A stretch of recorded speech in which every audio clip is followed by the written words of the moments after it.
So for this last big project, you guys are basically starting off with a portrait. So what I decided to do is I just took a couple of images. Hopefully you know who this painter is, famous painter named Vincent van Gogh. He has got a lot of very famous paintings. Obviously, this would be your portrait. This would be that photograph that you took either of yourself or someone else that you know and hold near and dear to your hearts. Okay? So what you're going to do is you're going to have that saved to, for example, your H drive. And all I did was file open. So I've got my starting image. Okay? The next thing is going to be very important. And what we're going to do is we are going to do something that's a little bit different than the norm. Okay? Normally we open up documents, we edit them, and we're done. Now we're going to go ahead and we're actually going to place a second picture into here. Okay? And to do that, I'm going to go ahead and place embedded. I'm going to go ahead and find where those pictures are. I happen to pick one of Van Gogh's famous paintings. You can see it right here. And this is called Van Gogh's bedroom. He did this very famous image of his bedroom. And actually in the Chicago area, they do offer, or at one point they offered a stay. You could overnight stay in a room that was painted in his style that was set up just like this. It was about $100 a night, and you can actually stay in Van Gogh's bedroom. What I'd like to do is I like to actually make this picture, at this point in time, I like to make it about the size of the area it needs to cover. So in this case, I'm going to have it cover his face and head. So I'm going to hold the shift key as I stretch it. Please notice if I hold the shift key, it gets bigger or smaller, but it still looks good. If I don't hold the shift key, I can actually stretch it, and that looks terrible. So don't do that to yourself. Hold that shift key. I now went ahead and made sure that that was positioned over his head. I could decide to move things. I could kind of manipulate them a little bit more, holding that shift key, of course. Once I'm done, I'm going to press the enter key on my keyboard. Okay? Now, if you look right here, you've got this funky little symbol. Right now, it's a smart object, which doesn't allow you to do a lot of editing to it. So we're going to go ahead and right-click right here on that negative space, and then I want you to go ahead and rasterize it.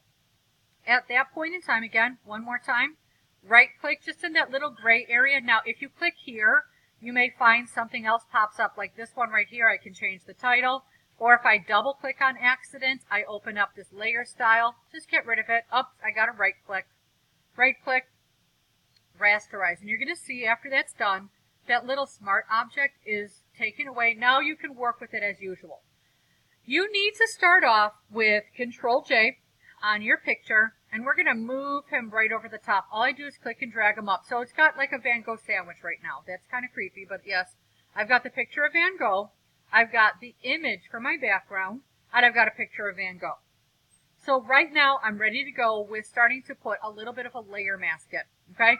Layer masks, you guys you'll be able to adjust them to add or remove things so that you can have a little bit of peek through on some elements. So there's a bunch of ways of working on this.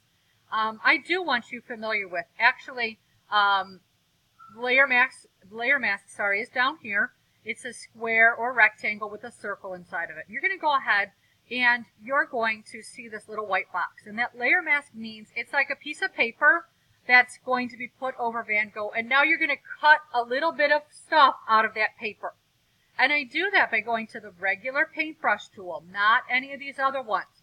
I also don't go to my eraser. It's only the paintbrush tool set to black or white. So since my paper is white, I'm going to start with the black paintbrush. Notice I flipped them. I got the black to the front. When I come in here, I'm going to start off in perhaps a fully hardened paintbrush. I don't want it to be too big, though. Don't forget you can move the size here, but you can also use the keyboard shortcut of your brackets to make it bigger or smaller. Okay? So as I go in here, what you're going to find is I can... what's going on here? Hello. Sorry. Oh, we flipped. That's what happened. So as I go in here, what you're going to see is I can actually paint inside of his head. And I can uncover that information.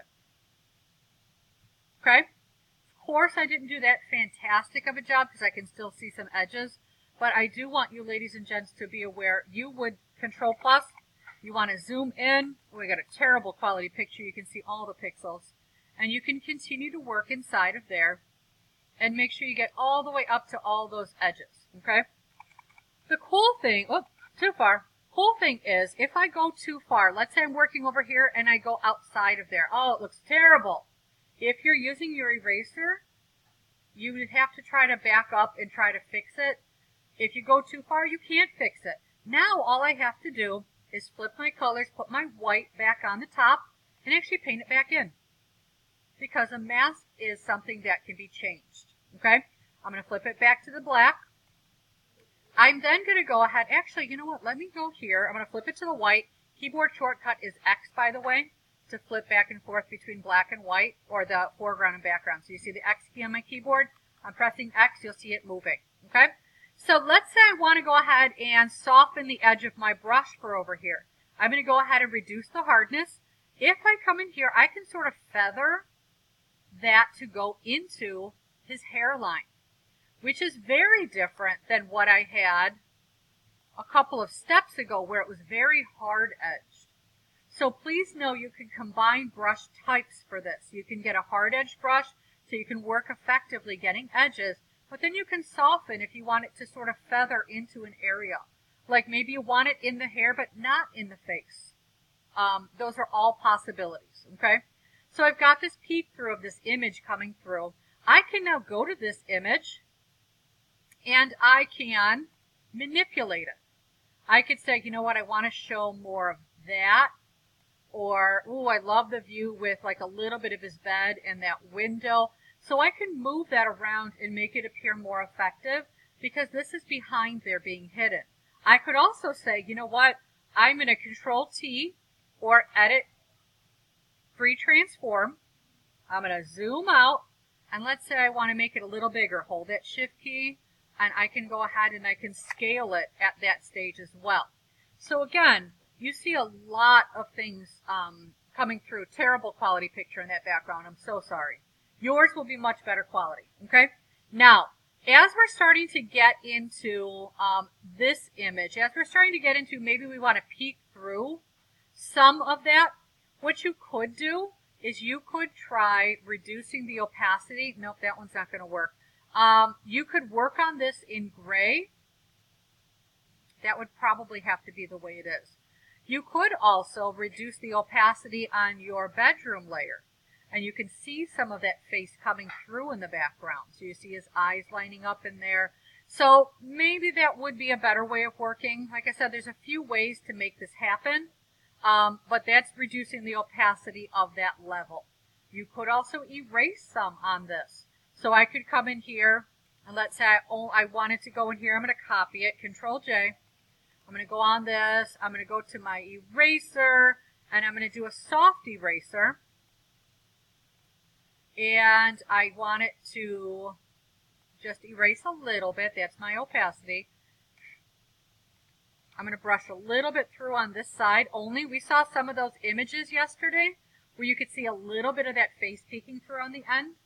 That's exactly how I do it, because now what I did, if I turn everything else off, what I did was, where are we? This one.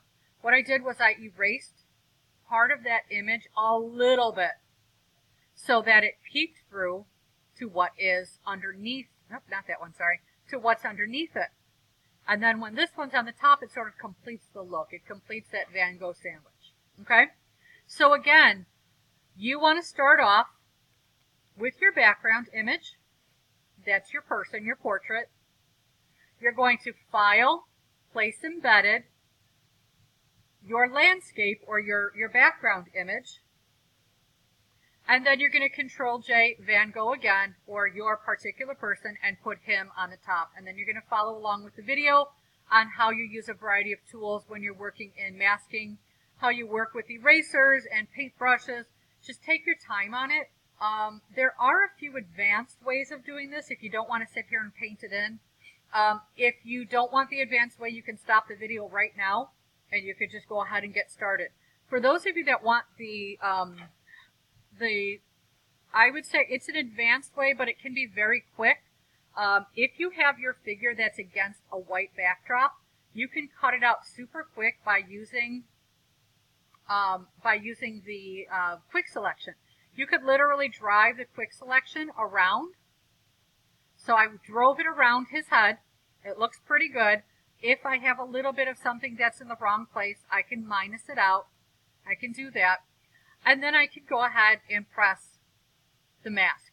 Now I got the opposite, so I can invert that. So if that happens, that looks really funny by the way, but if that happens, you can invert it very easily by just Control-I on your keyboard.